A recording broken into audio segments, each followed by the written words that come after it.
knowing that we can continue to live a life that God has purposed for us. So they're grateful for you. Several times the day after the flooding, you and Melania were on the phone with me, and I want to thank you for that. That meant the world. I was able to tell many of those folks that I had been visiting with you and that you had said, whatever they need, Christy, let's deploy it and get it down there and be helpful. And on Sunday, when the families were waiting at a church to identify their children's bodies, Franklin Graham and I called in and prayed with the families and read some scripture with them, and he was incredible in making himself available to that as well. We'll be back down there in a couple of days and continue to do all we can, but this is an unprecedented event. It really is. There's been tragedies like this around the country, but everyone is unique in different situations, and the response the federal government had supporting the state through this, I'm proud of the people that stepped up and immediately came. The Coast Guard, when they came in, they had a difficult time even getting the aircraft in and landed. They had to try several times in the weather to get it in and deploy, and I think we've heard about, our one Coast Guard member that was responsible for saving over 165 people, but that entire crew did incredible work. And all the first responders there did incredible work. And I know people are getting tired now, but they're getting reinforcements and volunteers are showing up. And I just want to commend the governor and his team for being the leaders. And they're so thankful that you're letting them make the decisions and manage the response like it should be.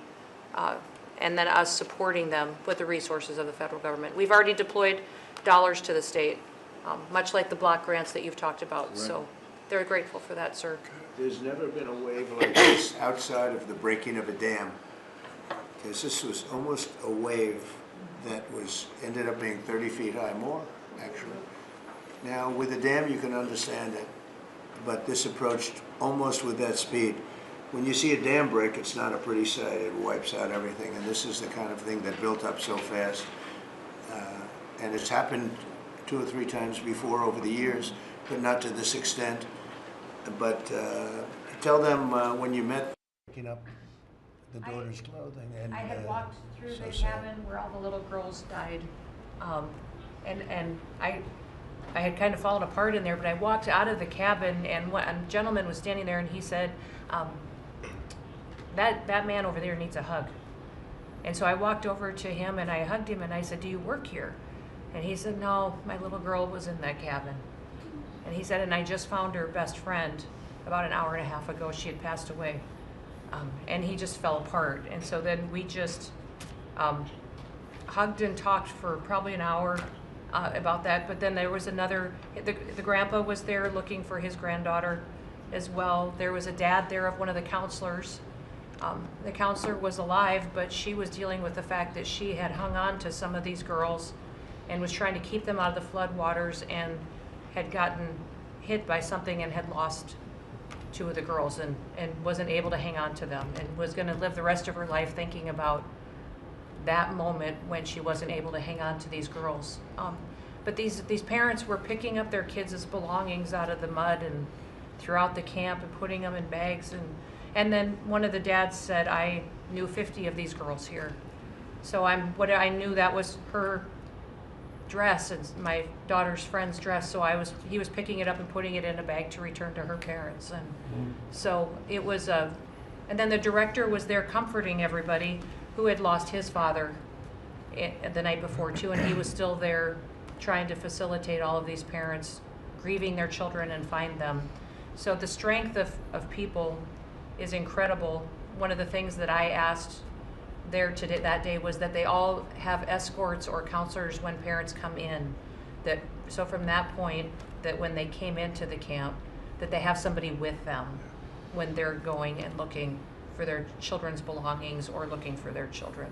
And so, very emotional, but also just so tragic. The relationship with Texas and the governor has been obviously very good for years with me, but the relationship with Texas and their first responders and us with our first responders and lots of other people, and we brought in a lot of helicopters from all over. And we had a lot of helicopters. It was actually dangerous, a lot of helicopters up there. But they were real pros, and they were responsible for pulling out a lot of people. And we got them there fast, and Texas had some good ones too. But the response has been incredible, and the fact that we got along so well, I don't know, that's not, I don't even think that's a political thing, but we got along so well, and it was so unified. I think a lot of lives have been saved. That could have been as bad as it was, and you could have lost double or triple. This thing was just really horrible. Well, I'll be going down on Friday with First Lady. We'll be taking a trip, and we don't want to get in anyone's way because that's what happens. The president goes and everyone's around focused on. I don't want anyone to focus on us, but it's possible they could have somebody saved still. You know, there's a lot of areas. It's a big area, and probably unlikely at this point, but there could be. I mean, they're thinking there could be the possibility, but what a tragic situation. A good job, and we'll see you on Friday, and we'll finish out the day here. I think you've been reading a lot about, it's a terrible topic when you talk about financial after this, but we have a big country and we've been doing very well. The tariffs, as you know, are starting to come in at record levels. Tremendous amounts of money are coming in to our country. We never did that before. We're not used to it. We only have tariffs going out. We only adhere to the rules of other nations who charge us tremendous tariffs because we were led by stupid people or people without any business sense. And I'd like to ask God, you could maybe talk a little bit about how well we're doing with regard to the money coming in. And the big money will start coming in on August 1st. I think it was made clear today by the letters that were sent out yesterday and today. Go ahead, please. Yes, sir. We will take in about $100 billion in tariff income thus far this year, and that's with the tariffs, the major tariffs not having started till the second quarter. So we could expect that could be well over $300 billion by the end of the year. We don't agree with CBO scoring, but for those who do, the CBO scored tariff income over the next 10 years at $2.8 trillion, which we think is probably low. And sir, under your leadership, we're witnessing. And they gave us no credit during this last little, the great, big, beautiful bill. I always use the word great. I add that to it because it really is what it is. It's never been anything like it, actually. And I want to thank all the Republicans that voted for it. And I want to, scold the Democrats because they're voting for tax cuts. They're voting for no tax on tips, no tax on Social Security, no tax on overtime, and many, many other things far more important than that. Great health care. And frankly, every Democrat should lose their election because it was purely political to vote. They were told not to vote for it. So think of it, we got 218 to 2, and then with the Senate, we had 50 to 3. Democrats didn't vote at all, not one positive vote, with all of the good things in there. Economic development money, tremendous border money. Mm-hmm. Now you're loaded up on the border. And I hate so much of it because we had zero come in last month, so I'm not sure how much of it we want to spend. You may think about that. You may actually think about saving a lot of money because the wall's been largely built and it obviously worked, but you may want to think about that. But so I think it's incredible when I watch the Democrats and they have standard lines like they had Russia, Russia, Russia. They had the laptop from hell. It all came from Russia. They make things up and they go with it and they feed it to you people in many cases. And they said, here's our line. And I hear the new line is death. Oh, it's death. Everyone's going to die. There's nothing to do with death. In fact, we're saving our country. Death is from allowing 25 million people into our country, of which 3 or 4 are stone cold, hard criminals. 11,888 are murderers, many of them committing more than one murder. That's death, and the Democrats did that. Joe Biden did that by allowing people to come in here just totally unchecked, unvetted, open borders, open borders. The whole world was dumped into our country from prisons, from gangs, from mental institutions. We have many people walking the streets, walking in areas that we don't know anything about, that came out of insane asylums. They released their the insane asylum population into our country, and it's amazing the job that you and Tom Homan are doing, by the way, on that. But we have to get them out, and we have no choice. We have to get them out, and we are getting them out. And so, Pete, you want to tell them about our great military and how well we did with respect to the bombers and the B-2? We had the pilots here 2 days ago, and they were incredible people. Go ahead. Yes, sir. Truly a historic mission. It demonstrated the skill and courage of the United States military. From those B-2 pilots and families that we had a chance to meet, sir, to the fighter pilots, to the refuelers, to the maintainers, to the air defenders who defended the base. What was demonstrated on the world stage was American military might and capability. And it wasn't just Fordo and Esfahan and Natanz that took notice in Iran. It was the rest of the world. That we have a decisive commander-in-chief willing to use these capabilities, which are the best in the world. As the president pointed out, no one else could have done what America did there on that night, and everyone took notice of that. With the one big beautiful bill, sir, we've got $150 billion additional to invest in Golden Dome and all the other weapon systems and stockpiles and shipbuilding priorities of yours. Another month, another historic recruiting bump. It's not just the Army and the Marine Corps anymore, it's the Navy, the Air Force, and the Space Force, all historically ahead of where they've ever been. So historic spirit inside the military. We had a chance to be at NATO, Marco and I, and see how the world responds to us saying it's time for you to shoulder the burden and take the lead for your continent. That only happens with President Trump leading. And we're proud to be a part of what's going on at the border, sir, with now a fourth national defense area where we're helping get to that number 0 and securing the border. But that mission, Operation Midnight Hammer, re-established deterrence. It reversed what happened in Afghanistan. You saw the debacle of what Biden allowed to happen in Afghanistan and what that did to our image. President Trump said, with Operation Midnight Hammer, we're reestablishing American leadership and deterrence, and we're proud to be a part of it, sir. And our so-called enemies were watching. They watched every minute of it. They watched. There was very few people that weren't watching, actually, but they watched every minute. It was a perfect military performance, the likes of which we haven't seen in a long time. I mean, if you compare that to the same country, the hostages from years ago, Jimmy Carter, it was unfortunate for Jimmy Carter. He was a nice man, but with the helicopters going down, the sandstorms, the prisoners, they got captured, then the election and the prisoners and Reagan and all the problems. It was nothing but problems. And that was a failure. And ours was not only the pilots. I mean, those machines flew for 37 straight hours. They didn't stop. They went skedaddle. You know the word skedaddle? It means skedaddle. They dropped the bombs and somebody said, skedaddle. Let's get the hell out of here. And every bomb hit its mark and hit it incredibly. And as you know, the Atomic Energy Commission said it's gone. That place is gone. We had a lot of fake reporting, mostly from CNN, where the scammer writer, a writer for CNN, who should be fired, by the way, she was involved with the 51 fake intelligence agents, if you remember that. She did that story, created a story out of it. She created a story out of the laptop from hell, saying it came from Russia, but it actually came from Hunter Biden's bedroom, or worse. Just a scammer, and she's still at CNN, which is pretty amazing. But we'll ask you a question about her. But they came up with this concept that maybe the attack wasn't that good. Maybe it, and I saw it happen right after the attack. I saw this person on CNN. I actually watch. I like to watch the enemy. You learn from the enemy. And I watch because you have to know where they're coming from. And I watched her say, Anderson, you know, I'm hearing stories that maybe they didn't hit their target. Maybe it wasn't that good a hit. And they were hearing stories. The next day it was a little more, and the next day a little more.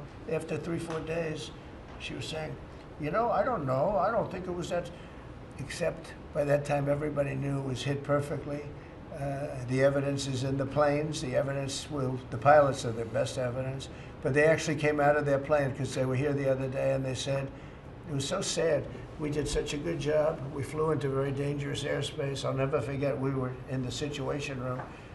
And they said they have entered Iranian airspace, and everyone took a deep breath because they had more missiles pointed at them, but the equipment is so good, it's stealth, way up in the air, and it was stealth, and they went right through that, and they sort of, by the time they found out they were there, they were already gone. That was the word skedaddle, get the hell out of here.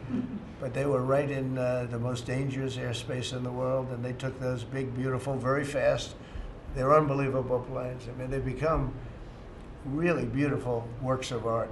You know, I always thought they sort of were cool, but now they look better than just cool, don't they, huh? But they dropped the loads, and literally they would hit, if you look at this table, from here to there, they had a half a refrigerator door is the way to best explain it. Take a refrigerator door, average size, cut it in half. That was their target. They hit every single one. Then we had 30 missiles, Tomahawk, shot from submarines 300 miles away. Every one of them hit their target. It was a perfect mission. Then they came back, almost 37 hours. Every plane worked perfectly. The mechanics were here too. I said, you got to get the mechanics here. We didn't have any problems. If you remember, they had a lot of problems with the helicopters, but they did fly through a dust storm, which they shouldn't have done. Sometimes you say, let's go back and try it on a nicer day.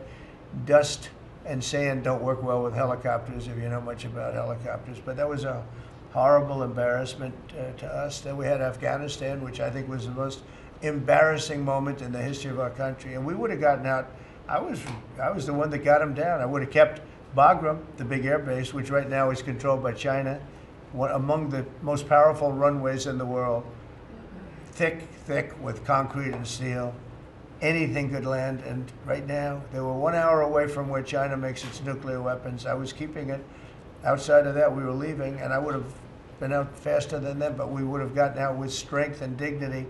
Instead, that was the most botched up mess I've ever seen. They left all that equipment behind, and every year they have a parade running down some third-rate street with the equipment. You know, it's supposed to be Fifth Avenue. It doesn't work. But with all that equipment that they left, they should have taken every ounce of it. I was taking every ounce. I said every screw, every bolt, every nail you take out of there. And Millie said, I remember one time, sir, we're better off leaving the equipment. Why? Well, it's cheaper. I said, cheaper? You mean it's cheaper to leave a $150 million airplane rather than flying into Pakistan or India or someplace, or just flying it straight home? It's cheaper.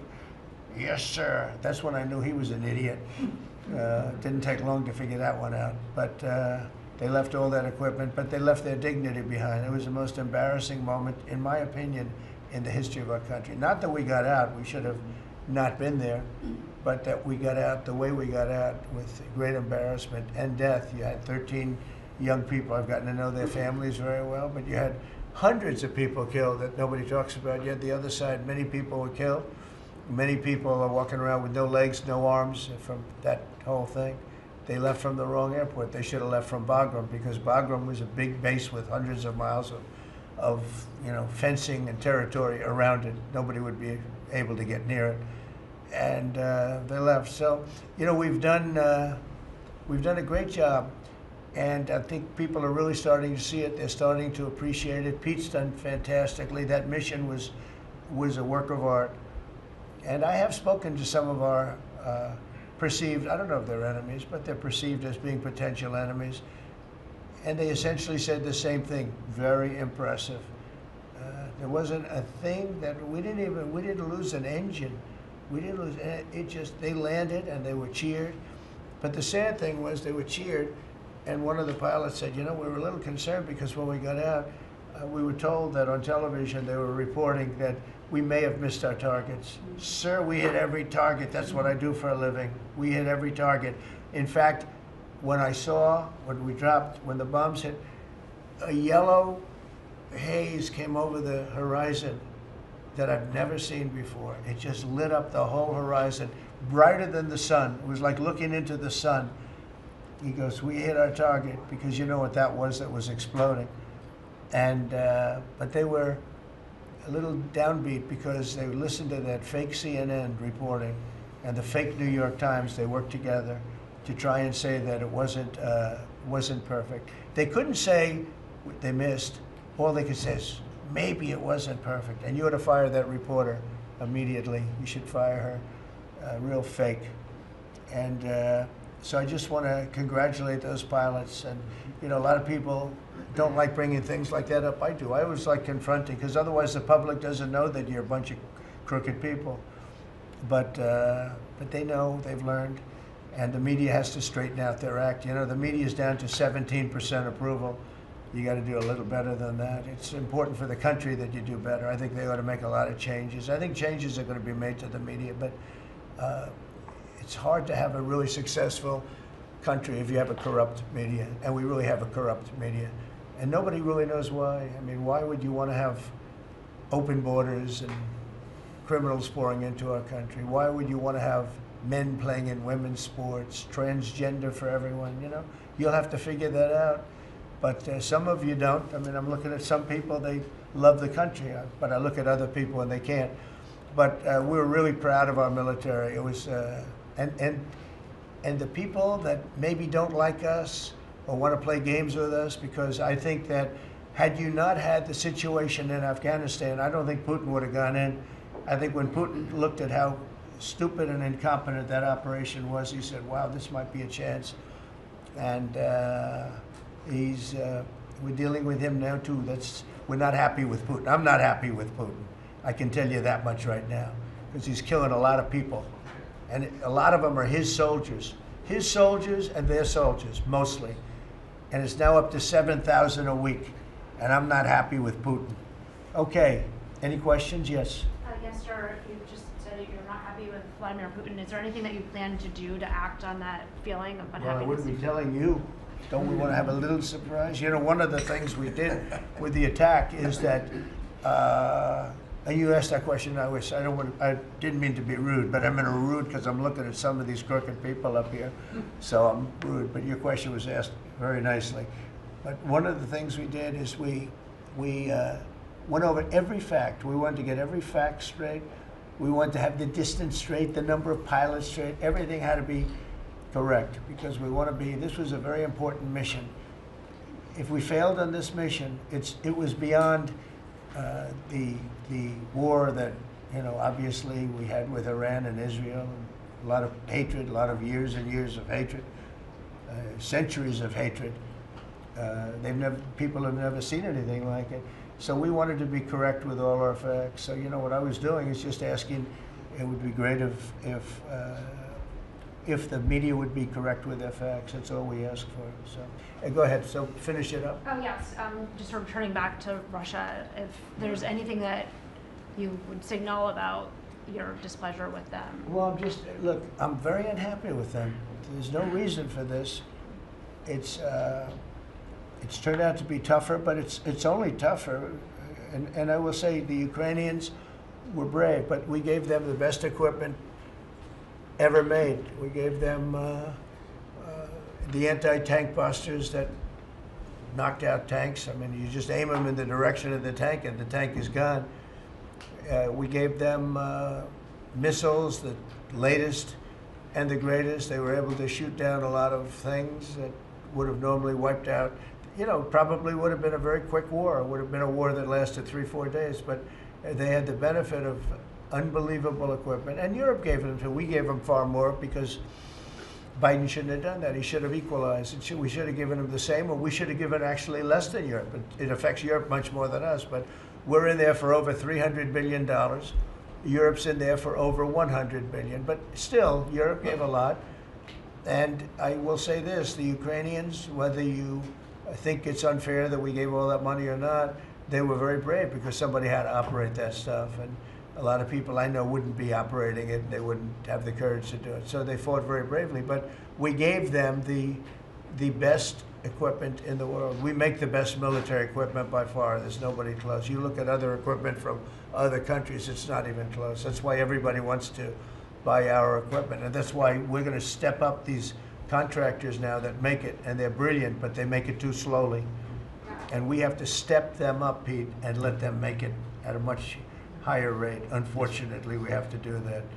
But if you look at our Patriots, if you look at our Tomahawks, if you look at our, well, what we do with tanks is, you wouldn't want to be driving a tank. You would feel nice and secure, but they are javelins, they're called. and I gave them the javelins. Remember they said Trump gave the javelins and Obama gave them sheets, right? They called Obama at that time. Barack Hussein Obama, if you haven't heard, did a terrible job. But that was a war that should have never happened, and a lot of people are dying, and it should end. And I don't know, we get a lot of bullshit thrown at us by Putin, for you want to know the truth. He's very nice all the time, but it turns out to be meaningless. Do you want to sanction him? Lindsey Graham has a sanctions bill on Russia. Do you want him to move I'm that looking bill? at it, yeah, no, I'm looking. The Senate is passing and passed a very, very tough sanctions bill. Yeah, I'm looking at Can it. you sign that? It's an optional bill. It's totally at my option. They passed it totally at my option and to terminate totally at my option. And I'm looking at it very strongly. Yesterday you said you want to send more weapons. Go ahead, please. The Council of Economic Advisors released a new report saying that imported goods have actually decreased in price from December I know, it's not through amazing. March. Well, my question is, With the tariffs. the Fed chairman keeps saying that tariffs are going to cause price increases. Are we Are the talking- prices just not Chairman passed of the through? Fed? Yes, exactly. Well, Are the prices, you do a better job than him. Are the prices just not passed through yet? No, I think what's happening is everything's evening out. You know, when we charge, see what people don't understand, the other countries have been charged, almost every country charges us tariffs. We had deficits with everybody for years, for decades. And we were like this big monolith that made bad deals with everybody. We rebuilt South Korea, we stayed there.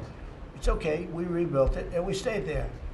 And they pay us very little for the military. I got them to pay billions of dollars, and Biden then canceled it when he came in. I said to South Korea, as an example, we give you free military, essentially, very little. And I think you should pay us $10 billion a year. And they went crazy. But they agreed to 3.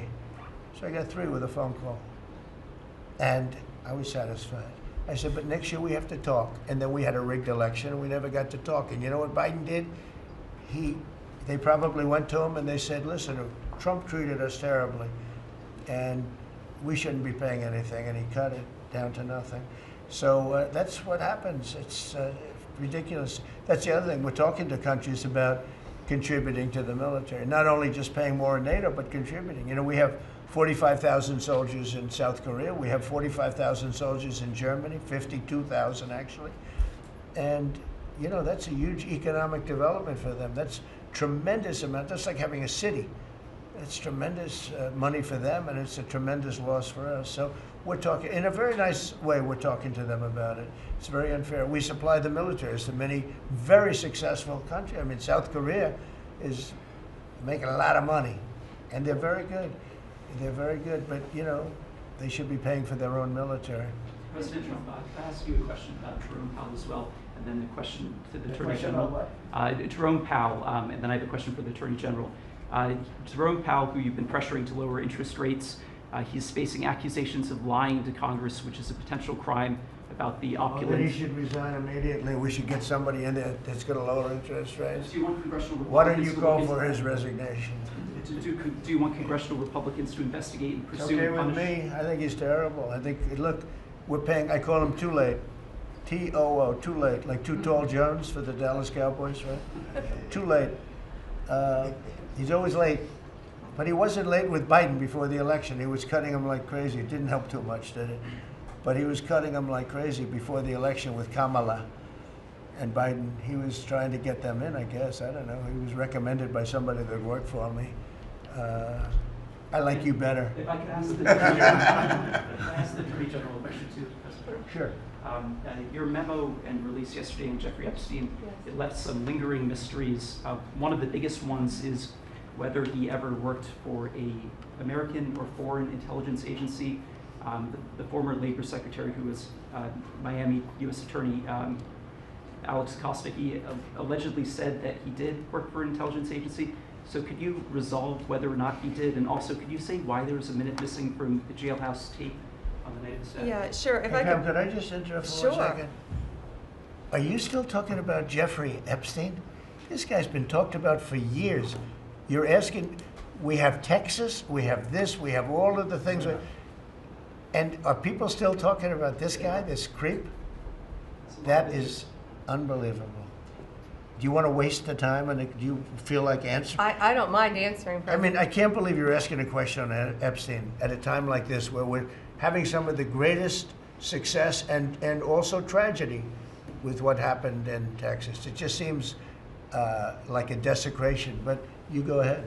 Sure. First, to back up on that, in February, I did an interview on Fox, and it's been getting a lot of attention because I said, I was asked a question about the client list, and my response was, it's sitting on my desk to be reviewed, meaning the file along with the JFK, MLK files as well. That's what I meant by that. Also, to the tens of thousands of video, they turned out to be child porn downloaded by that disgusting Jeffrey Epstein. Child porn is what they were. Never going to be released, never going to see the light of day. To him being an agent, I have no knowledge about that. We can get back to you on that. And the minute missing from the video, we released the video showing definitively, the video was not conclusive, but the evidence prior to it was showing he committed suicide. And what was on that, there was a minute that was off the counter. And what we learned from Bureau of Prisons was every night, they redo that video. It's old, from like 1999. So every night the video is reset, and every night should have the same minute missing. So we're looking for that video to release that as well, showing that a minute is missing every night. And that's it on Epstein. Mr. President, on the tariffs again, on August 1st, you've said is the deadline. What incentives do countries have to negotiate? It seems that deadline keeps moving. It was April 2nd, now it's... We didn't move, no. It's always been August 1st, that's when we're paying. A statement was put out today, and I put it out just to make it clear. It wasn't a change, it was August 1st. We don't change very much, you know. Every time we put out a statement, they say he made a change. I didn't make a change. A clarification, maybe. No, August 1st they pay. And everybody pays, everybody has to pay, and the incentive is that they have the right to deal in the United States. If they don't want to, they don't have to pay, and they don't have to deal here. But if they want to buy and make a lot of money and sell in the United States, they have to do that. You know, if you go back and look at some of the good presidents, our country was the wealthiest, proportionately the wealthiest, from 1870 to 1913. It was an all-tariff country. We didn't have income tax. That came in in 1913. We had tariffs. And we had so much money we didn't know what to do with it. We had, we had a couple of presidents that were very, very strong. McKinley, I guess more than anybody, but he was the tariff king, but he was very, very strong. It's sort of sad. He made a fortune for this country, became very rich, and then Teddy Roosevelt went out and vice president, and he spent the money. And they said Roosevelt was a great president. And let's say he was a great president, but the money was paid by McKinley with tariffs. Tariffs are charged by other countries at levels that are ridiculous. And you know, I call those other countries, to say, and every one of them is willing to give us everything now, by the way, just so you know. Sir, we'll charge you no tariffs, nothing. We'll give you everything. We'll give you access to our markets.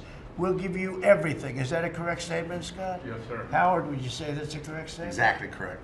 It's like they just don't, because they're very spoiled, because for years they ripped us off and we didn't have a president that understood it, or Secretary of Treasury or Secretary of a lot of different secretaries are involved, but certainly Commerce Secretary was, you know, not doing their job. I don't know about Kelly, she's small business.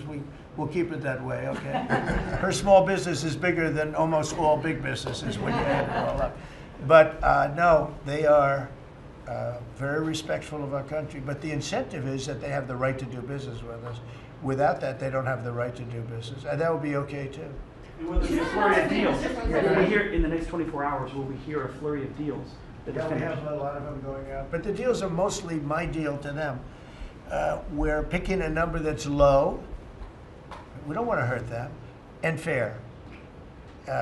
We're picking a number that's lower than, in most cases, lower than what they charged us.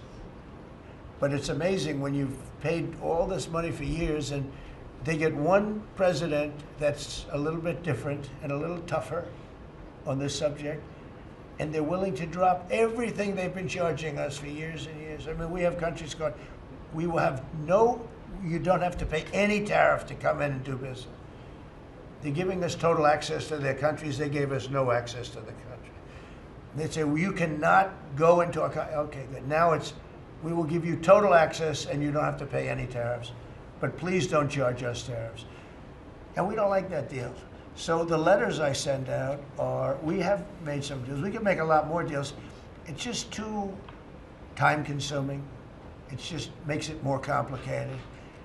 And we can do things over the years too. You know, we're not hard line, but it's about time the United States of America started collecting money from countries that were ripping us off and laughing behind our back at how stupid we were. Okay? Thank you. Mr. President, on the tariff issue, so you've talked about India coming.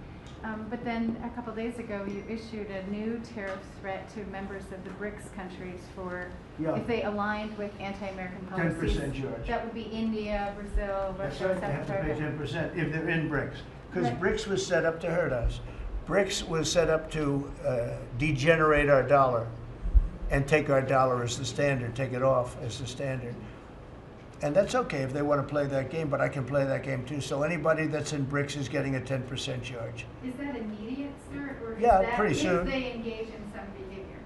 Well, if they're a member of BRICS, they're going to have to pay 10% tariff, just for that one thing, and they won't be a member long. I thought BRICS was, you know, I said this about a year ago, and it largely broke up.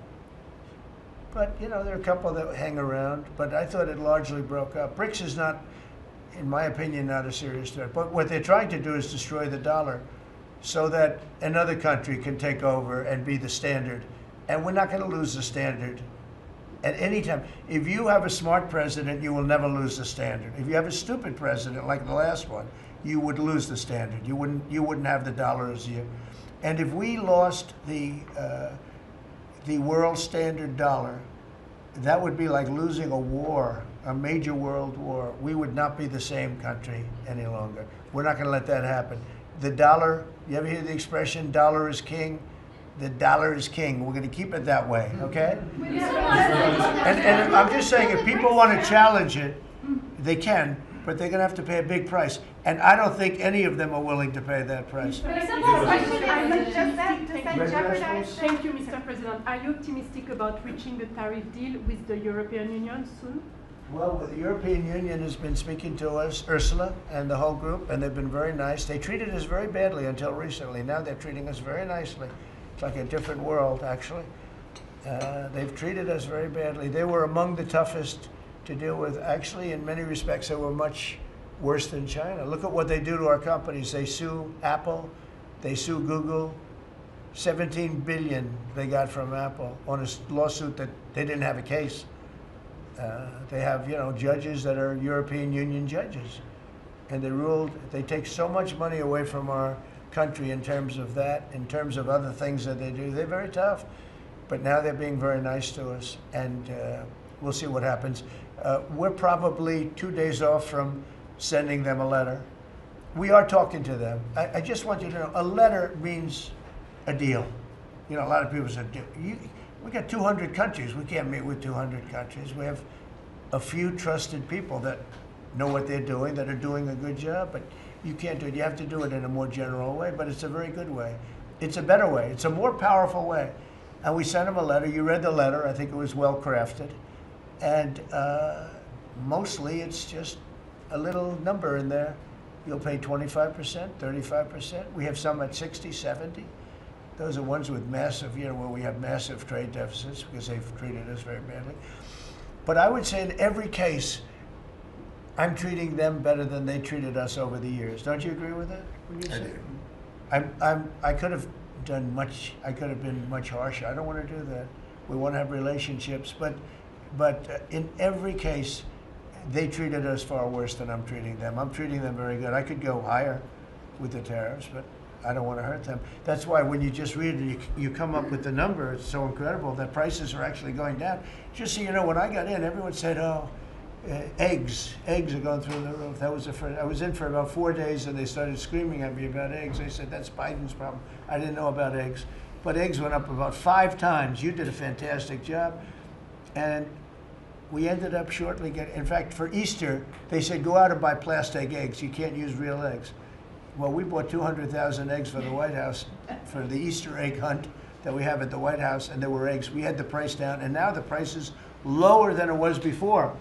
We did a good job with eggs, but we did a good job with groceries. Our prices are down in this country. A big part of it's oil. The oil, you had a couple of places last week, you had $1.99 for oil, for gasoline. Nobody thought they'd see that. I want to get it lower if I can, but we've done a good job. You've done a very good job. Do you want to say a couple of words about that, you and Chris, about what's happening with energy? Well, absolutely, but I would say on the pricing side, President Trump, the fact that you've endorsed and supported a policy of energy dominance, that sends a signal to the market that we're going to have more supply. You talked during the campaign about inflation being a country buster. You've broken in the back of inflation in 6 months, among all the other things you've accomplished. We have no inflation. And we've got, and then heading into the 4th of July, these were the lowest gas prices at the pump in 4 years. And again, for Americans, this is like hundreds of billions of dollars that stay in their pockets because we lowered the price of gas at the pump. But when we lower the price of energy, it lowers the price of food, it lowers the price of the clothes you wear. It's the biggest thing. It's the biggest thing. It's like a big tax cut. When you get energy down, every 50 cents is like a massive tax cut, and we've gotten it down much below that. You know, we had great energy, great low prices, everything else. When the election turned over, I'm trying to be nice about it. It turned over, shockingly, but nevertheless it happened. Energy started going up, and it went up really bad, and then he went back to the Trump policy. The problem was they didn't know how to do that, and he lost it. He lost that sucker. That big sucker was out of control, and his energy prices went way up, and that's what caused it. But it was also stupid spending. They spent money like, they used to use the term drunken sailors, but I won't use that term. Although it is very descriptive, I won't use that term. I refuse to use it. But they spent money at levels that nobody had ever seen before, and trillions and trillions of dollars wasted on the Green New Scam. Greatest scam in the history of our country, other than maybe Russia, that might have been. But the Green New Scam was the single greatest scam in the history of our country, and continues to be, but it's weakened badly. It's hobbling along because people are they're finally getting it. But they spent trillions of dollars on the Green New Scam, getting nothing for it. Devised by a couple of young people that weren't even good college students, you know? Not even good students. Check out their marks. Yeah? No, not for CNN. Not for CNN. Go ahead. In the last jobs report, Mr. President, in the last jobs report, the manufacturing jobs actually lost 7,000 jobs. When will the investments that you've been talking about have an effect on manufacturing? They're building the plants now. About 7 have started. We're going to have hundreds started within a short period of time. Lee Zeldin, who may be the most important man in this room, I'm sorry, but he's the one that gets the permits. He's the one that has to get the permits for the plants and the factories, and permits that used to take 5 years, he's getting in record-setting times. AI, we're leading China a lot in AI, and if we go with this, you know, I'm allowing the plants to build their own electric. I'm allowing them to become an electric utility, so they can produce their own electricity, because we need double to be successful with AI, which is the biggest thing now. We need double the electricity that we have, which is hard to believe. We need even more than that. And they're building plants with their own electricity substations. They don't have to use the grid. And anything they build extra, they're putting into the grid. So we're supplying the grid with brand new electric sources. And you know, it's funny, when they came to see me, they never even asked for that. I told them about it. The reason they didn't, they thought that was an impossibility. You're not allowed to build your own electric. These are massive investments that are being made in building electricity for their plants. And they're going to have, I think, Doug, a lot of electricity left over. And that electricity is going to be passed into the grid and give us no more, you know, like you look at California. They have blackouts and brownouts every week. They're totally out of control. They have a really incompetent governor. Where's Chris? Is he here? Do you want to speak to the subject? Yeah, I think a huge thing in the One Big Beautiful Bill, Mr. President, because of your leadership, is the ending of these subsidies, as you call them, the Green New Scam. That saves our country $500 billion over the next 10 years. But American taxpayers were paying twice. They were paying that money, $500 billion in the subsidies, and they were paying more expensive electricity price. If you subsidize something, you should at least lower the cost of it. But in this case, we were subsidizing something and paying more for it. So the One Big Beautiful Bill had two huge things: ending wasteful spending. Wind, solar, and batteries combined are 3% of U.S. total primary energy. 3% for $1 trillion, another $500 billion coming. That's just not a good investment, hurting our businesses, hurting our consumers. And the One Big Beautiful Bill also unshackled oil, gas, and coal development in the United States, onshore and offshore. Secretary Burgum has been working tirelessly on how, by getting the government out of the way, private businesses will develop more resources in the United States, lowering costs for American consumers and making much better leverage for the United States to help our allies abroad and reduce the power of our adversaries abroad. So just a huge win on the energy front all around, and I thank you for your leadership. We're setting records now on energy, and there'll be nothing compared to what they'll be in about a year from now, but we're setting records. And wind is a very expensive form of energy. It's very bad for your beautiful surroundings, the plains and the valleys, and the birds are dying all over the place. You know, the whole thing is a disaster. They're almost exclusively made in China. Not that I have anything against China, because I don't have a great relationship with President Xi, but I asked him, how many wind farms do you have? He makes them, but they don't have a lot of wind farms, I'll tell you, very, very few. And wind is tremendously expensive and is very ugly. And if you own a house that's inside of a windmill, your house is worth less than half. And you hear noises. And interestingly, in New England, you probably read, where for 50 years they had 2 whales washed up, 50 years. And last summer, they had 14 washed up. Now, I'm not saying that's the wind farm that was built, but maybe it is, right? Probably is.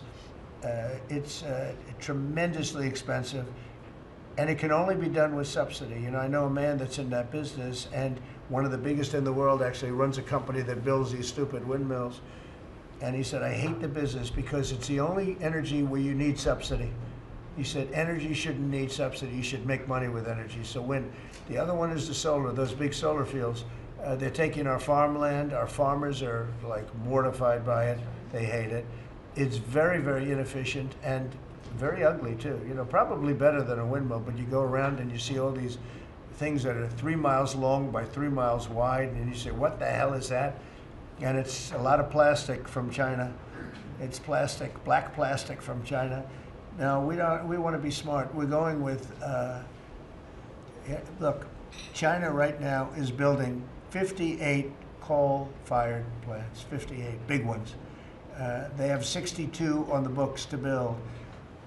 We've reintroduced clean, beautiful coal, because you know you can do a lot with coal now. Clean, beautiful coal, and natural gas, and all of the other things that we have. But we don't want wind, and we don't want solar, because they're a blight on our country. They hurt our country very badly, and smart countries don't use it. Solar sounds good, I will say, and I like, on occasion, you'll see a roof which is made as solar brick, but it's a smaller use. We need the kind of thing that's going to fire up our plants, and it's not going to be wind, you know, that's very intermittent, as you probably know. But they've spent a fortune. They've spent trillions of dollars on this stuff. And I'll just give you one other story. A friend of mine is a very successful guy. He went back to see his mother in Minnesota, hadn't seen her in a long time, and he wasn't back for 10 years, which isn't a nice story. I mean, you don't see your mother for 10 years. She's got some difficulties, which I know the guy, he does have some difficulties. He's very successful, but probably not the nicest person. It was actually longer than 10 years, but he went back and he told me he wanted to go and look at the valley. There's a valley in Minnesota that he thought was so beautiful.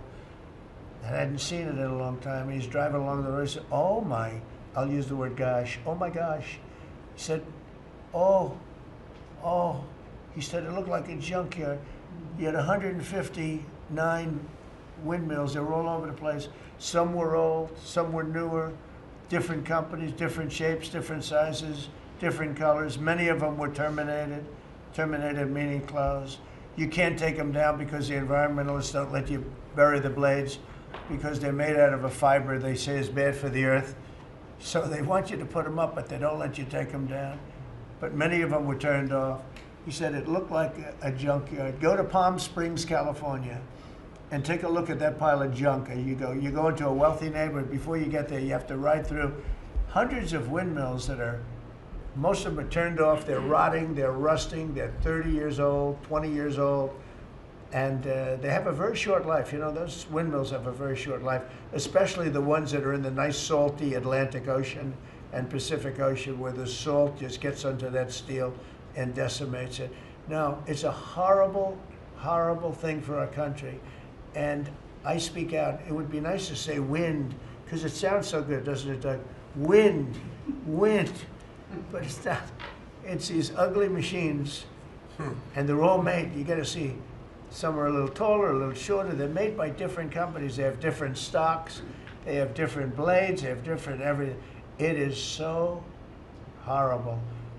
And if you look at smart countries, they don't use it. Smart countries don't use it. And we're now a smart country. We're not we're a brilliant country. We're not smart. We're brilliant now. We're going to be a brilliant country. We have to be, because we have to catch up for some really stupid people that did a bad job. Yes, Brian? Yes, Mr. President, I've got a quick comment and feedback as a native Texan, someone that I grew up bringing my kids to a camp very near the affected camp now.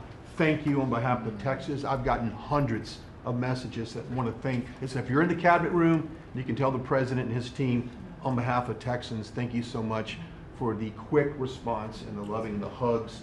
I saw that you gave. Two quick questions. I saw a Palestinian senator. His name is Schumer. He's a great Palestinian. No, he's a Palestinian. He's become a Palestinian. He's abandoned the Jews. But I saw him say, it's Trump's fault. Yeah, that's right. It's Trump's fault. He was actually, do you ever see John Lovett's The Liar? Where he goes, yeah, I went to Harvard, that's right. This was Schumer. He goes, yeah, it's Trump's fault, that's right, it's Trump. I actually saw that stupid guy try and blame it on me, and I said, man, that's a tough one to take. But his career is limited because I hear AOC is going to beat him, and she's no bargain either, by the way. Go ahead. Well, I'm just saying that's an example of an America First team effort to get this country back. So that's what America First looks like for the viewers watching us at home. My two questions. Looks like we have a rogue judge, an Obama-backed rogue judge that is attempting to block the funding to Planned Parenthood, which the big, beautiful bill cuts off the funding to Planned Parenthood. Any plans to challenge that? Okay. Absolutely. Yes, we're on it. We're on it. And I texted, I believe, I talked to yesterday Secretary Lutnick and Secretary Besson. I reached out to you to let you know that we were on it in the big, beautiful bill. Wonderful. And then my I let her handle that question. You noticed? I said, go ahead, handle that question. I'll toss it to her. Then my second question was Secretary Rollins. You did an amazing press conference today in front of the Department of Agriculture. You talked about the Farm Act and the need to get China out of our country, owning farmland. For the viewers at home that might have missed that, can you recap what that means to national security to make sure we can grow our own food? Well, thank you, Brian, sir, if you don't mind. Yes, this morning Secretary Hegseth, Secretary Noem, and Attorney General Bondi and I had a press conference at the USDA. I just happened to have a chart in case it came up, but obviously the Chinese owning of farmland in our country is a massive national security issue. And for the media, you can see the yellow is where all of the farms have been purchased over the last number of years, and the red is around all of the military bases where that farmland has been purchased. So this is a massive national security issue. The press conference this morning included 3 of our greatest governors as well, Sarah Sanders from Arkansas, Jim Pillen from Nebraska, and Bill Lee from Tennessee. The states have begun taking a leadership role to ban the purchasing of China farmland. Obviously, Congress needs to step up and catch up, and we're going to be working alongside of them as well. We had some of our members, great members of Congress there, but it is time. And I think that this morning, was symbolic of many things. The first of this administration working every day to effectuate President Trump's leadership and unequivocal support of America first. But second, just how close we are as a cabinet. I don't know in any other administration that you'd have 4 cabinet members at the USDA on a Tuesday morning when it's about 110 degrees outside with the sun beating down on us talking about, sir, your vision. So I think it was a great day. It was just the start. There's an executive order coming and some other things coming behind that. But protecting America's farms isn't just about protecting our farmers. It's also about national security. So that's what we discussed this morning. I do want to say that I think we have had a really good relationship with China lately, and we're getting along with them very well. They've been very fair on our trade deal, honestly. And I hope we're going to have a great relationship. It's a big, strong, powerful country. We're more powerful than they are. We have much better military equipment than they do. But we are getting along with them very well. I'm getting along with President Xi very well. We speak often. And with all of that being said, and I understand what you're saying, but I think we're getting along with China very well. Mr. President, you have sent more weapons to Ukraine, as you said last night. Last week, the Pentagon paused some shipments of weapons to Ukraine. Did you approve of that pause? We want to put defensive weapons because Putin is not, he's not treating human beings right. He's killing too many people. So we're sending some defensive weapons to Ukraine, and I've approved that. So who ordered the pause last week? I don't know. Why don't you tell me? I think that's a question for the Go ahead. Mr. Yeah. President, on immigration, the Secretary of the Agriculture Secretary did say this morning that undocumented workers would not be covered by any amnesty who are working on farms. You had said maybe that the ISA folks won't go after those folks on farms. So which is it? There's no amnesty. What we're doing is we're getting rid of criminals, but we are doing a work program. Do you want to explain that, please? Yeah, this morning we talked about, of course this was a top of mind question, this morning we talked about protecting the farmers and the farmland, but obviously this president's vision of no amnesty, mass deportation continues, but in a strategic way, and then ensuring that our farmers have the labor that they need. Secretary Chavez-DeRimmer has been a leader on this. Obviously this comes out of the Labor Department, but moving toward automation, ensuring that our farmers have that workforce, and moving toward an American workforce. So all of the above. We've got to give the farmers the people they need, but we're not talking amnesty. Laura, do you want to say something about that? Thank you, Mr. President. On this, thank you, Secretary Rollins, how important this is never to displace the American worker. What the Department of Labor is doing is focusing on what the law entails now, being more modernized, more streamlining, to work through the H programs. We're going to have a concierge approach to that, where we have developed a new office to answer the need of our farmers and ranchers and producers, and not to displace the American worker, and follow within the law now. And that does not include an amnesty program at all. And we've seen that working, and we'll continue to have that roll out. On the other topics that we've somewhat talked about, the jobs numbers, Mr. President, 4 months in a row we've seen those jobs numbers increase. That's an exciting time for our manufacturers. That was asked earlier.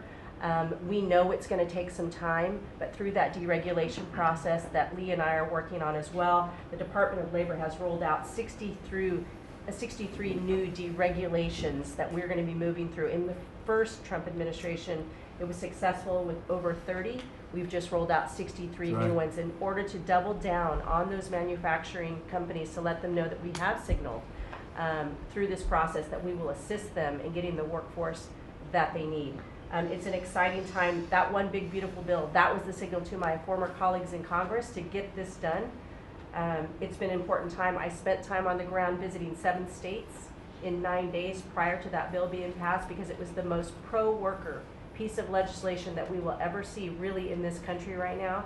No tax on tips, no tax on overtime, no tax on Social Security. That matters to the American worker, because we don't want to take their money and give it back. We want them to keep more of their hard-earned dollars in their pockets currently, and that's what they're excited about. And as I move forward with those tariff talks, I heard a company, orthopedic company in Indiana, say to me, for the first time since you have taken office, Mr. President, their increase in their bottom line by 8% since these tariff talks have happened. Not one company has said the president is not doing a good job. These tariff talks are working. They're feeling it on the ground. The media has told a false story. because what's happening on the ground is positive, and that's what we're seeing in these jobs numbers. So I really, through the Department of Labor, to come in behind all the secretaries and build this workforce is going to be key to the American worker. So thank you for what everybody did this last week. The One Big Beautiful Bill is a doubling down of this, and we're going to see these workers start to grow. And that apprenticeship program is going to be working. That's we'll right. have that It's gonna million be apprentices across the country. We, you know, as you know, we're building plants all over the country now, which you weren't building any plants 4 years ago. You weren't building anything. But those plants, when they open up, it's going to be, you'll see numbers like you haven't seen ever. I don't think in history you'll never see numbers like what we're going to see in the very near future. Many of them are building the plants. Some are just starting right now. You know, it's a brand new administration. But, and they wouldn't be here except for two things: November 5th, the election, and the tariffs. And frankly, I guess the election was more important because of the tariffs. I mean, another person wouldn't have done this. But they're coming in because of the tariffs. They have to, they're not going to pay 25, 30, 40, 50%, 70, and 100%. And we'll be announcing something very soon on pharmaceuticals. We're going to give people about a year and a half to come in, and after that they're going to be tariffed if they have to bring the pharmaceuticals into the country, the drugs and other things into the country. They're going to be tariffed at a very, very high rate, like 200%. We'll give them a certain period of time to get their act together. But they were all here, now they all left. They went to other places because we allowed, people that sat in this room allowed it to happen. And I don't allow it to happen. The people in this room don't allow it to happen. So we're going to be announcing pharmaceuticals, chips, and various couple of other things, you know, big ones. We did steel, as you know, they're 50%. We did aluminum, 50%. Lumber just came out. Why don't you announce copper? And we did cars. And now, today we're doing copper. Copper and lumber. What would that tariff be on? The sectional tariff? I believe the tariff on copper, we're going to make it 50%. 50%. Any breakthroughs in See, I'm glad he Gaza? didn't question it. Any I sort of thought, what would that be? That's a quick one. I didn't have much time, but he agreed with me. That's why he's ours. Right? Any breakthroughs on Gaza with the Prime Minister, and there's reports that you're meeting with Netanyahu again tonight. Is that accurate? Yeah, I am. He's going to come over again tonight. We're talking about Gaza, mostly Gaza right now. It's he's been very unfairly treated. I think what they've done to him in Israel is very unfair, having to do with this trial. I think, you know, he's a wartime prime minister, had an unbelievable outcome, and I think he's been treated very unfairly. But he's coming over later. We're going to be talking about, I would say, almost exclusively Gaza. We got to get that solved. Gaza is a tragic. It's a tragedy. It's a tragedy. And he wants to get it solved, and I want to get it solved, and I think the other side wants to get it solved. Steve, could you talk on that, please? We're in proximity talks now, and we had 4 issues, and now we're down to 1 after 2 days of proximity talks. So we are hopeful that by the end of this week, we will have an agreement that will bring us into a 60-day ceasefire. 10 live hostages will be released. 9 deceased will be released. We're meeting at the President's direction with all the hostage families to let them know. And we think that this will lead to a lasting peace in Gaza. And you're doing a good job. It's a tough one. It's a tough one. A lot of hate, you know. It's called long-term hate. But we think we're going to have it solved pretty soon, hopefully with a real solution, a solution that's going to be holding up. And can I follow up? This is, I think, the first cabinet meeting since Elon Musk has not been a special government employee, not here anymore. He's now saying he's going to create a third political party. Are you worried about the impact that that could have? No, I think it'll help us. It'll probably help. Third parties have always been good for me. I don't know about Republicans, but for me. Are you second guessing any of the cuts that DOGE made? Since you No, described him as no. off the rails Look, the other day? we cut hundreds of billions of dollars with DOGE. We could have done it differently. I would have done it differently a little bit, maybe, but it was something that we saved a lot of money. You can always second guess. I guess some of the people in this room maybe would have done it slightly differently, and some would have done it exactly the way it was done. But it was dramatic, and it was important, and we found a lot of things like billions of dollars given to people for environmental protection, where they had $100 in the account, like in Atlanta, Stacy, and then you had another one with 20 billion here, and 20 billion here, and 2 billion here, and 15 billion, and Lee, you might want to mention just a couple of those things. We really got because of DOGE. At the Trump EPA, the one big beautiful bill was filled with many big beautiful wins for the taxpayer. It delivered a sledgehammer to the Green New scam. Billions of dollars rescinded. It's a big deal for the American taxpayer who sees money go through pass-throughs that are filled with self-dealing and conflicts of interest. They see unqualified recipients. They see reduced agency oversight, and they want accountability with their tax dollars, and they got it. In the example of the Stacey Abrams connected NGO, they received $100 in 2023. They got $2 billion in 2024. They had to complete training on how to develop a budget that was put into their grant agreement.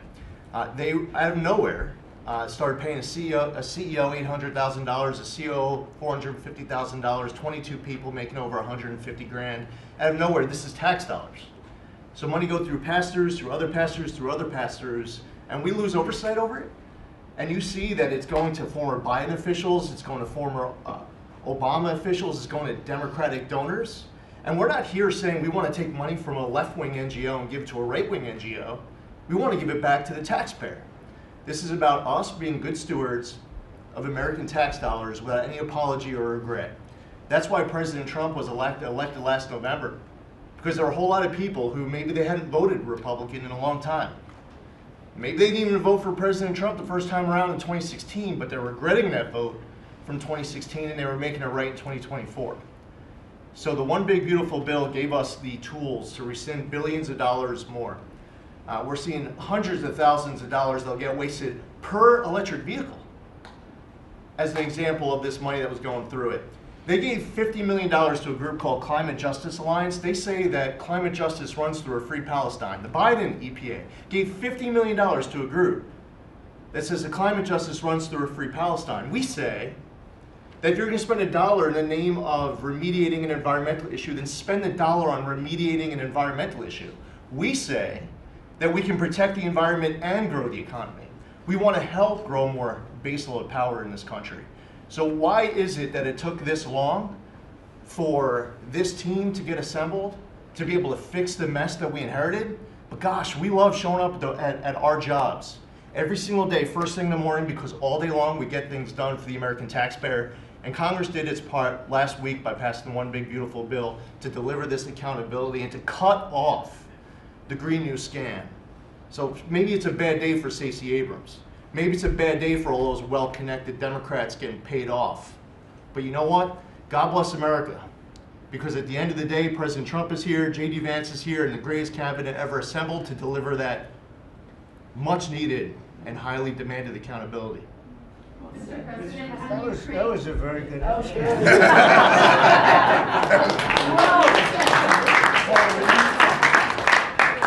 And that's from the heart. That's from the heart. On Ukraine, the Ukrainians have asked the International Court to go after Russia for using toxic chemicals in the fight. Germany and Germany and the Netherlands have intelligence saying that. What does U.S. intelligence believe, and what do you believe about the use of chemical weapons? And would you agree that that's the case for the? Well, I'd ask John maybe to discuss it if you'd like, John. Well, Mr. President,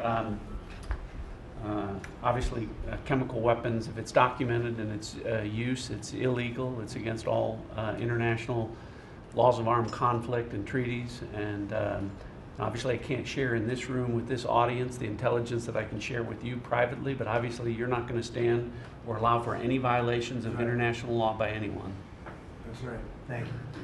Could I ask Sean to Department of Transportation, Sean Duffy, former great congressman, very popular, decided to go out and make a couple of bucks. He made a lot. Then he got bored with that, though. He likes serving people better, the people. And could I ask you to just discuss a very important subject to me, and that's the modernization of our equipment at airports so that planes aren't crashing into each other and bad things don't happen. It should have been done many years ago. We were going to do it, and then the election precluded that, unfortunately. But We're doing it now. Could you tell them where we are? Yeah, if I can start with Newark. You guys all covered what happened in Newark. We had outages for a couple of 30-second outages a couple months ago. We have, in 2 months, Mr. President, it's historic speed, laid new fiber lines for communication and tested those in the next month. So those new lines for the Philly Tracon that controls the Newark airspace, they're up and running, lightning fast speed. June was the most on-time June ever in the history of Newark for air travel. So that's going incredibly well. By the way, we shouldn't have dealt with this because Joe Biden and Pete Buttigieg had moved the center from New York to Philadelphia. They didn't test the lines. They didn't do the work, which is what brought us all these problems. But in the big beautiful bill, we got $12.5 billion. This is a historic investment in air traffic control. And so what the money is going to allow us to do is move from copper to fiber all over the country. So new copper lines. We think we can do that in 1.5 to 2 years. We have radar that dates back to the 1950s, some of it from the 60s and 70s. We get brand new radar across the country as well. We have some infrastructure money to build TRACONs and centers, the en route centers that control the traffic across the country. So this is a massive new start to rebuild air traffic control. And again, this is dilapidated. Americans think that their government takes care of them and makes the investments that are necessary to make the country work. And for 30, 40 years, the investments weren't made. And so under your leadership and direction, we are making those investments. And per your direction, right now we are interviewing what we could call a general contractor or an integrator.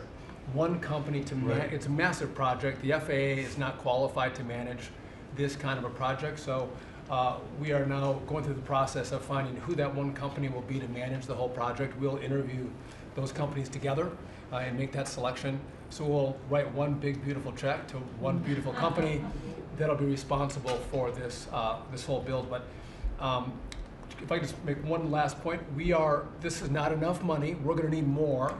But this is a massive new start. The biggest investment. We'll need some more money on top of it, but a great start from the big beautiful. It's a starter. It was very important to us, and just to cover that, there have been accidents, and my pilots, I would often hear them say, "Oh, good," and they would use a different system, a different country to land in New York.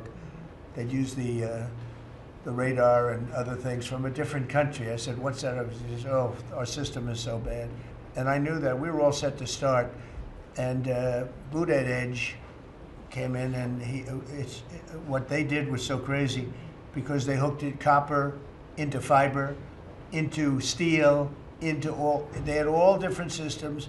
They had hundreds and hundreds of contractors, different contractors for different airports. They spent billions of dollars, and they made the system worse because you can't hook copper into fiber. That doesn't work that way. You just can't do it.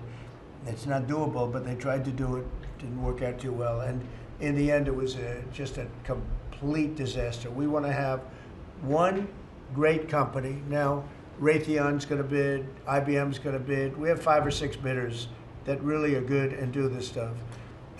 And we want one, because I know about overruns. I look at the railroad out in California, headed up by one of the worst governors in our country, who I used to get along with actually, but he's just, when you lose 25,000 houses and you would have had your cities burned down. If we didn't step in, Los Angeles would have been burned to the ground. But you look at that, and I said, I really know how to build, and you got to have one guy, one contractor, one great one, whether it's IBM or Raytheon is good, but you have 4 or 5 that are really, really great, and they're all bidding against each other. But you don't want to have one doing the wire and one doing the digging and one doing the demolition and then they're all saying they all blame each other because they're saying they were late and therefore you have to pay me millions of dollars more money. I know the system so well. And we're going to have a great company do the whole thing. We're going to get a fantastic price. Maybe we'll get them, they're very big and very strong, and maybe we'll get them to make a contribution toward getting it done at the right price. But we're going to have a great system. When we finish, we will have the best system on earth done by one of the 2 or 3 best companies. There are only a few companies can do this. This is not. But if you would have seen what this other group did, they were going crazy. They had, I heard 3,000 contractors And then when it all came together, guess what? It didn't work. It's a disaster. So we're going to have in a pretty short period of time, it'll take us about 2 years to build it, and we'll have a contract given out probably over the next couple of months. We have some great bidders, some great companies that want to do the job. You're going to have great air traffic control. Yes, can I just make one last point on this? So the last administration signed a contract with an American company to fix the copper to fiber, and that contract was a 15-year contract. The system is failing today, but that's how idiotic and incompetent the last administration was. And under your leadership, we're saying, listen, we don't have time. We don't have 15 years. We don't have 5 years. We have to do it right now. And so the president always talks about on time and on budget. We have embraced that. We are going to be on time and on budget. And by the way, you mentioned a train out in California. Stay tuned for probably give us 5 days and you'll have an answer on what's going to happen with the $4 billion that we potentially have invested on a train that's going to go nowhere. It's going to be $120 billion that'll never connect San Francisco to LA. Again, the last administration wasted so much money on projects that never work. If you're going to have high-speed rail, you're going to invest billions, we should actually have high-speed rail in America, not boondoggles that fund political friends and allies and family They have members. from San Francisco, inside of San Francisco to inside of Los Angeles. Should have never been built because airplanes do it better. And you could drive it. You could drive it. No problem with driving it. The roads aren't even crowded. So they were going to do this. Somebody's idea. Somebody got paid off a lot of money and they started it. It was going to cost a very small amount of money. And it ended up costing literally hundreds of times what the original. And now what they did is they said, well, going into the city is too big a deal. So we'll leave it 25 miles short of the city. So now they're leaving it. They're not going to finish it, really. It's not the same project. So now they're leaving it outside of San Francisco and outside, short of each. They just want to get it done, and I've never seen cost overruns. You know, if you have a cost overrun of 10%, you should be ashamed of yourself. 20%, you should not do any more jobs. This is a cost overrun of 2,000%, something like that. It's unlimited, and it's not finished. And maybe it will never get finished. And I told Sean to look at it from every standpoint, but we don't want to, you know, we have federal money going into that, and it's like throwing it out the window. So whatever you can do to stop it. $15 billion and not one track has been laid. $15 billion and we're 16 years into the project, not one track. Mr. President, on New York, you're the most prominent Republican in the country from the city. What do you want to? Anywhere else? Well, I don't want to be a wise guy. Perhaps I can. Maybe Marco. But how do you want Republican voters in the city to vote in the upcoming mayoral election? Should they vote for Eric Adams? Should they vote for Sliwa? Should they pick someone else? Look, number one, you have a communist running, and you shouldn't vote for him. He's a disaster. He's leading. He's got the Democrat nomination because that shows you where the Democrats have gone. He actually wants to take over the grocery stores of John Catsimatidis, who's a great guy, a rich guy, grocer, does a good job, wants to take over. He actually called me the other day. He's concerned his stores are going to be taken from him, and they won't be run like John runs them. Believe me, he runs a good operation. But he actually said he wants to run his own grocery stores. No, this is a man who's not very capable, in my opinion, other than he's got a good line of bullshit, and he's convinced them to go with him. Now, as you know, Cuomo, who does have capability, is running, but he got knocked out, and now they're running as, you have Eric Adams, the current mayor, you have Cuomo, and you have Curtis Sliwa.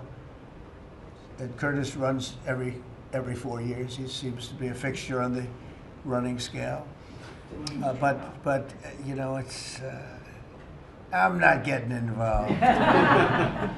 But I can tell you this: I used to say we will not ever be a socialist country, right?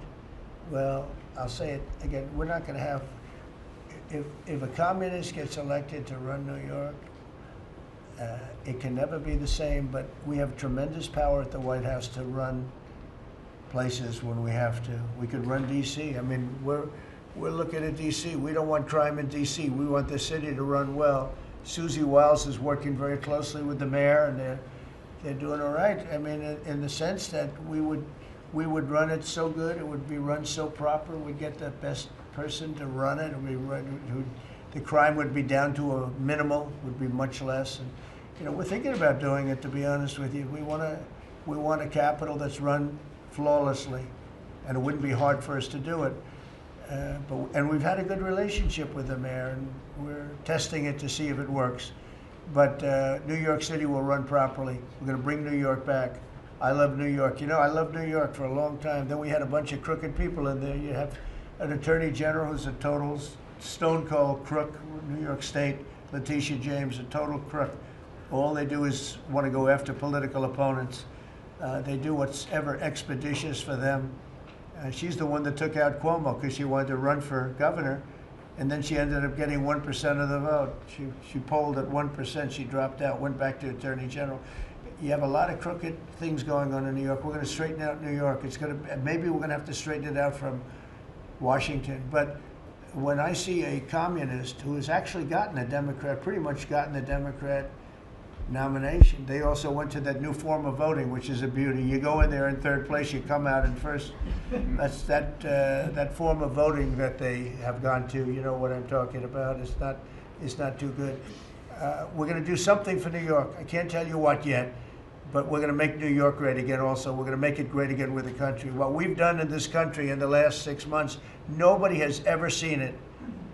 And I told the story, the King of Saudi Arabia, I was over there. They gave us $5.1 trillion between Saudi Arabia and UAE, Qatar. 3 stops, $5.1 trillion coming into our country as an investment, biggest investment ever made. And it's all going to good stuff. I mean, all real, big, good stuff. Energy projects, big, big things. But they all 3 told me essentially the same thing. We thought your country was dead, and now you've got the hottest country in the world. We're right now riding the hottest country. We all, and you can all be proud of it. We're in the hottest country. This is the hottest country in the world. There's nobody close.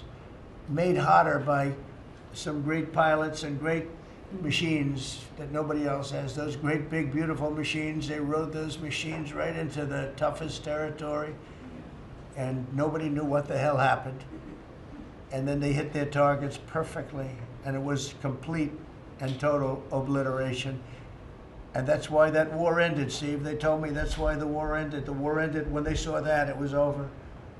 And we're very proud of it. But we have the hottest country in the world right now, from a country that was close to dead. And if I didn't win, if you would have had the other person win, we all know who she is, whether it was she or Biden, they're the same. He may have been more competent than her, and that's hard to believe, right?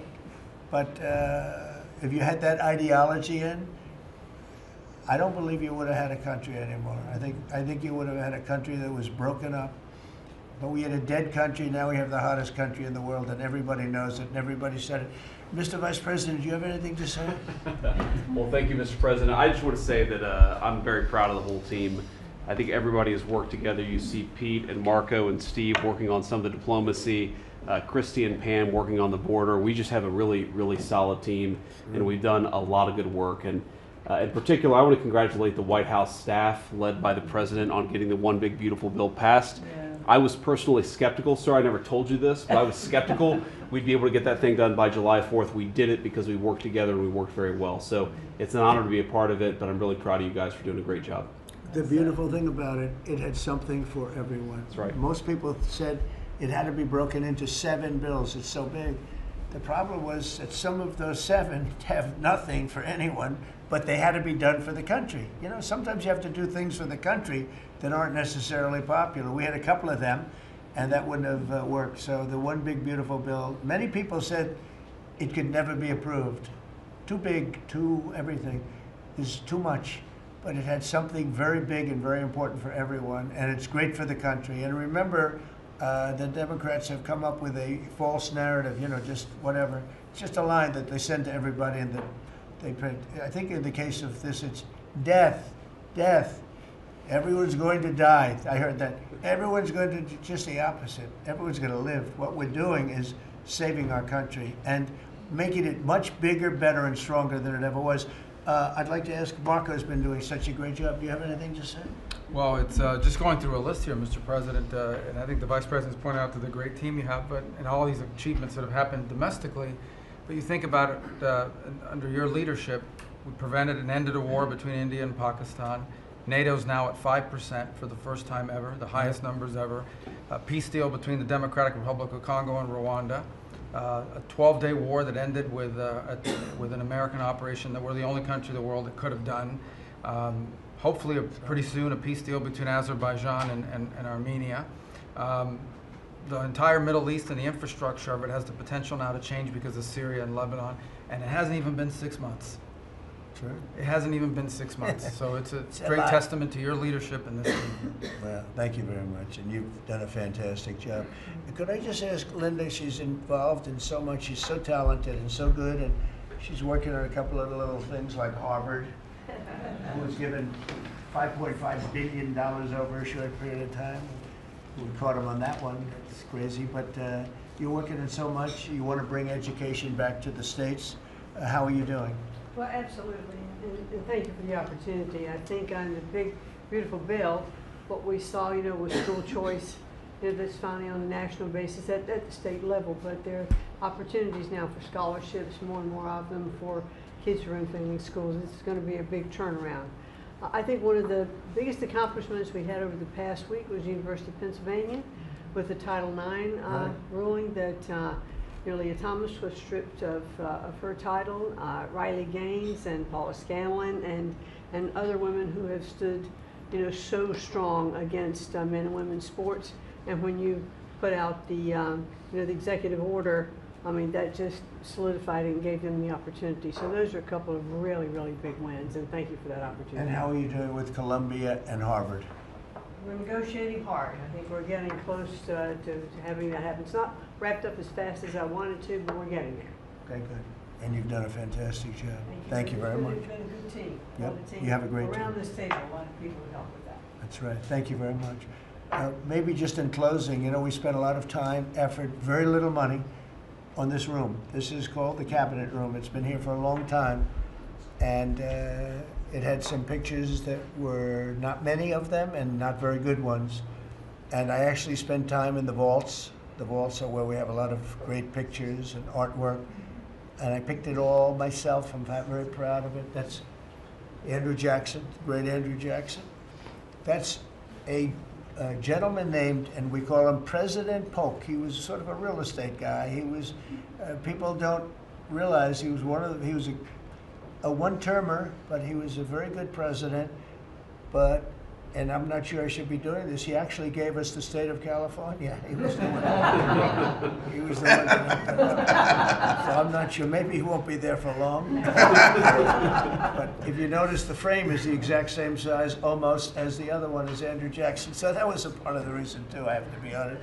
But Polk was actually a very good president who's got the same frame that I needed, okay? And up here you have the original George Washington right behind the light.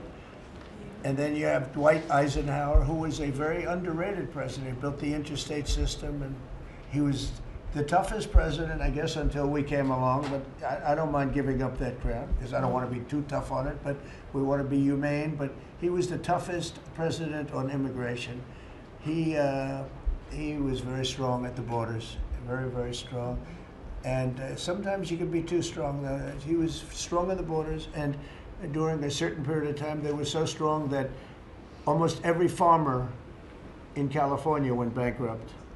And we have to remember that. We have to work together, and we have to remember that. But he was a very good president, and a very good general, and a very good president, and I thought he deserved the, but he was, he was a four-termer. He was Franklin Delano Roosevelt. And if you notice, there were a lot of ramps outside. We have ramp, people say it's an unusual place for a ramp. It was because of him. He was wheelchair bound, but he was an amazing man. It's an amazing portrait, and we used to have him in the room, a different portrait. And it was a terrible portrait. It was almost like it was done by a child. And I used to say, you know, I can't believe that he would have approved of that portrait of himself. And I was in the vaults and looking at things. I said, what's that? And we have some great curators here. We have 6 curators at the White House. They have 2 for paintings, they have them for furniture, they have them for different things. I guess cost is no object. Okay, cost is, maybe I'd have 1, but that's all right.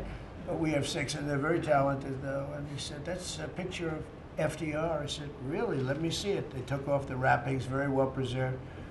And I said, that's the picture they've been looking for years. That was the picture of Franklin Delano Roosevelt. And I said, oh, wow. And likewise, that fit, see frame-wise, it just doesn't work. It doesn't work if you have, I want to be nice, but it doesn't work if you have a big frame, a little frame, and you, but it's like perfection. I'm a perfectionist. The mirror was down in the vaults also. I said, where is this from? And it's a very old, very storied mirror, beautiful. We put that up. And then over there is Honest Abe Lincoln. And that picture was in his bedroom. And we thought that this would be a very important place because this is where wars are ended. I'm not going to say wars are declared. I'm going to say wars are ended, okay? We'll be positive. And that's the picture of Abe Lincoln from his bedroom, sat in the bedroom for many, many years. That was his favorite picture of himself. And the Lincoln bedroom's very famous. You remember when Bill Clinton had it and he rented it out to people, okay? We don't do that. But it's an incredible room. And we took that picture from his bedroom. That's Abe Lincoln. And then over here you have John Adams, and it's, they were the first occupants of the White House, 1800. And John Quincy Adams, Mrs. Adams, they were the first occupants. So we have them looking at each other, and in between their stare is Abraham Lincoln trying to make peace. And that picture was in a room that I have that was not important, like the cabinet. I gave it up. I said, I have to give it up because that's one of the greatest pictures of the White House. The White House is tremendous art. And the Oval Office, when we're there, we'll go over that. That's really been something. Then we got the drapes, so we got the whole thing. We got new drapes. We got new, wasn't a big expense, very, very small. And we took some of the Chinaware and silverware and trophyware, they call it, from the vaults, and we had it cleaned up. Hadn't been shined up in 100 years. Some of this has sat in the vaults for over 100 years. Amazing. Over 100 years. Many of the pictures that were put up in the Oval Office, as an example, those two as an example. So he was president. They moved in 1800, and he won the election, I believe, in November of 1800, John Quincy Adams. And we thought that would be, he was considered to be a good president, and he was the first occupant of the White House, so it sort of made sense. And I love the frame of those pictures. Look at those frames, you know? I'm a frame person. Sometimes I like frames more than I like the pictures. And we have the flags of the Marines, and Space Force now has its own flag. I'm very proud of Space Force, but the Army, Navy, Air Force, Marines, Space Force, the whole thing. And Coast Guard is right there. You never forget the Coast Guard. They do a great job. So we have the flags throughout the office. And it's really become quite a beautiful place. I don't want to tell this, Marco pointed it out. I was going to leave the clock. So as president, you have the power. If I go into the State Department or Department of Commerce or Treasury, if I see anything that I like, I'm allowed to take it. Do you believe this? So I'm in Marco's, I see this gorgeous clock, grandfather clock, and there it is. I said, Marco. He didn't know about it. I had to read him the rule and regulation. I said, Marco, I love this clock. Look at it. It's beautiful. He said, what clock? I said, the clock that's in the other room is incredible, and nobody gets to see it there. Marco, I tried to talk him into it first, and it sort of worked, and then I had to use a little more. I said, I'd love to take that clock out and put it in the cabinet room. He said, no, are you serious? I said, Marco, I have the right to do it, Marco. And he said, all right, what the hell?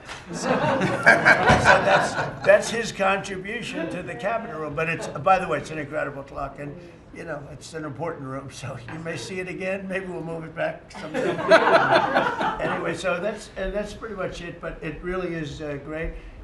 Here we put on, you know, these lamps have been very important, actually. Whether people love them or not, but if you see pictures like Pearl Harbor and Tora Tora Tora, you see movies about the White House and where wars are being discussed, oftentimes they'll show those lamps or something like those lamps, something that looks like them, probably not the reals, because I don't think they were allowed to. This is a very important room. This is a sacred room, and I don't think they made movies from here. You never know what they do. But they were missing medallions. See the medallions on top? They had a chain going into the ceiling. And I said, you can't do that. You have to have a medallion. They said, what's a medallion? I said, I'll show you. And we got some beautiful medallions. And you see them. They were put up there. It makes the lamps look better. So we did these changes. And, you know, when you think of it, the cost was almost nothing. We also painted the room a nice color, beige color. And it's been really something. The only question is, will I gold leaf the corners? You could maybe tell me my cabinet could take a vote. You see the top line moldings, and the only question is, do you gold leaf it? Because you can't paint it. If you paint it, it won't look good because they've never found a paint that looks like gold. You see that in the Oval Office. They've tried for years and years. Somebody could become very wealthy, but they've never found a paint that looks like gold. So painting it is easy, but it won't look right. And the question is whether or not we should gold leaf it. Linda, do you have an opinion? I gold leaf it. You like it the way? No, I gold leaf it. You'd gold leaf it? Yeah. Who would gold leaf it? Could I raise you? How about, would you gold leaf it? I was going to ask about McKinley. One of their favorite presidents. Well, McKinley was a great president who never got credit. In fact, they changed the name of Mount McKinley, and I changed it back because he should have been, the people of Ohio he was the governor of Ohio. The people of Ohio were very happy when I did that, I heard. They were very insulted. They took the name of Mount McKinley off. That was done by Obama a little while ago, and I had to change it back. I changed it back. He actually was a great president. He was a president, he was the tariff, the most, I guess, since me. I think I'm going to outdo him, but he was a tariff president. He believed that other countries should pay for the privilege of coming into our country and taking our jobs and taking our treasure. That's the way he explained it. They took our jobs and they took our treasure, and for that they should pay. And he made them pay, and he built a tremendous fortune. In fact, in 1887, they had the Great Tariff Committee was set up in 1887 because our country had so much money, we didn't know what to do with it. And they set up a committee of, as they called them, elites, a term that we have to change because I think a lot of the people that are elites aren't elite. I think the people that aren't elite are elite, so we're going to have to maybe switch that around somehow. But they had a committee that was set up to spend the money because it was such a large amount of money at that time. It was nobody had seen anything like it, and it all came in from tariffs, and people didn't pay tax. There was no income tax system. I told you that came back in 1913. That came back and lived well for a while, and then you had the Great Depression, and then later they tried to bring back tariffs, but the whole thing was, you know, this was after the Depression. That was one of the great misconceptions. Is people like to say, oh, but it was during the, but no, the country had a Great Depression, and then after the Depression, long after it started, they brought back tariffs to see if they could save it, but it took them really 25 years. Wouldn't you say about 25 years to get out of the Great Depression? A lot of people don't understand that. But I thought it would be interesting for you to get a little view of this room. This is a very important room, very powerful room, great room. And we've done similar, but even beyond this, in the Oval Office. We brought back pictures of some of the great presidents. Many of them were in the vaults for over 100 years. Originals all, beautiful, beautiful things. And rather than sitting in a vault downstairs for 128 years, I thought we should display that, and we did that, I think, in a really good way. We've gotten very high marks. but it's interesting. People walk into that room and they look around the room. They don't even want to talk to me. They could look at it for hours. It's funny when people come into the Oval Office. It's such an incredible. It's a sacred place. When people come into the Oval from the biggest people in the world, presidents, prime ministers, kings, queens, one case at least, queens, and the biggest business people in the world, they walk into that office and they always say, there's no place like this in the whole world in terms of the power. And I mean, it's beautiful and all, but there are other beautiful offices. You have businessmen that have offices that are, you know, full floors of office buildings, floor to ceiling glass, and they walk in there and they say, there's no place like this anywhere in the world. There's no place. And you know, it's what it represents maybe more than the physicality of the room itself. So it's an honor to have you all, media. It's an honor to have you. I just want to say we have a fantastic cabinet. Every one of them is a star in my book. And if they're not, I'll let you know about it. I don't care. I'll throw them to the wolves. I'll throw them to the wolves in 2 seconds, because our country comes first, right? But I just want to thank you all for being here. It's been a lot of fun. Thank you very much, everybody. Thank you. Thank you, press, everybody. Thank you, press. Thank you, press. Thank you, press. Thank you, press. I'll tell you some other time. Thank you. Yeah, I will. Are we talking about next week or in a year? Sunday. I'm going to go. You're going to bring the trophy. I'll be going to the game. Yeah. Delivering the trophy. I'm going to deliver it. They have it in my office. Yes, I know. You're right. You're giving it up?